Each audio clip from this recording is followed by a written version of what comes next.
व्यक्ति था, लड्डू गोपाल जी की सेवा करता, लेकिन उसका एक मित्र था, वो शंकर जी की सेवा करता था। और शंकर जी की सेवा करने वाला जो मित्र था वो बड़ा धनवान हो गया, और लड्डू गोपाल जी की जो सेवा करता था वो अभी भी साधारण सा ही था। एक दिन दोनों मित्र मिले तो शिव जी की आराधना करने वाला भक्त लड्डू गोपाल जी की आराधना करने वाले से बोला, भाई तुम आज तक कभी उठ नहीं पाए, तुम उसी स्थान पे हो, उतने ही दायरे में हो, कभी बढ़ नहीं पाए आगे। गोपाल जी की सेवा करने वाला बोला, मेहनत तो बहुत करता हूँ लेकिन क्या करूं, बढ़ ही नहीं पा।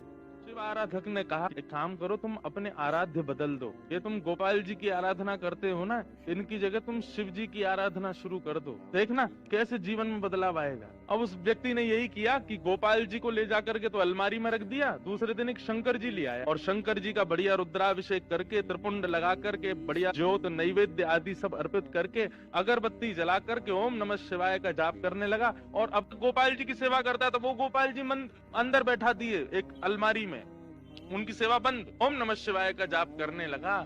जैसे ही इसका जाप पूर्ण हुआ, मालाओं को नेत्रों से लगा करके इसने शंकर जी को प्रणाम किया, तभी देखता है कि अगरबत्ती का जो धुआं था ना, वो उसी अलमारी की तरफ जा रहा था जहां गोपाल जी बैठे थे। तो इसके मन में भावना आई कि आज तक इनकी आराधना करता रहा तो मुझे कभी कुछ दिया नहीं, आज तक भी मैं सामान्य हूँ, और अब मैं शंकर जी की आराधना कर रहा हूँ, उनको नैवेद्य धूप दीप दिखा रहा हूँ, तो अगरबत्ती की सुगंधी भी उनको नहीं लेने दे रहे, खुद ले रहे हैं अंदर अलमारी में बैठ के। रुको इनको अभी बताता हूँ। उठ करके गया, अलमारी खोल करके जैसे ही गोपाल जी को पकड़ने लगा, इतने में ही गोपाल जी सच में प्रकट हो गए और उस प्रकट होकर के उसका हाथ पकड़ लिया। जैसे ही गोपाल जी प्रकट हुए, उस भक्त ने कहा, बोले भगवान आप प्रकट हो गए? बोले हाँ प्रकट हो गए। बोले तो फिर ये तो मैं सबको बता दूंगा कि भाई शिव जी की आराधना से गोपाल जी प्रकट होते हैं। गोपाल जी बोले, नहीं भैया, हम शिव जी की आराधना से प्रकट हुए, ऐसी बात नहीं है। तुम शिव आराधना करो, सूर्य आराधना करो, चंद्र आराधना करो, किसी की भी आराधना करो, उससे हमको कोई दिक्कत नहीं है,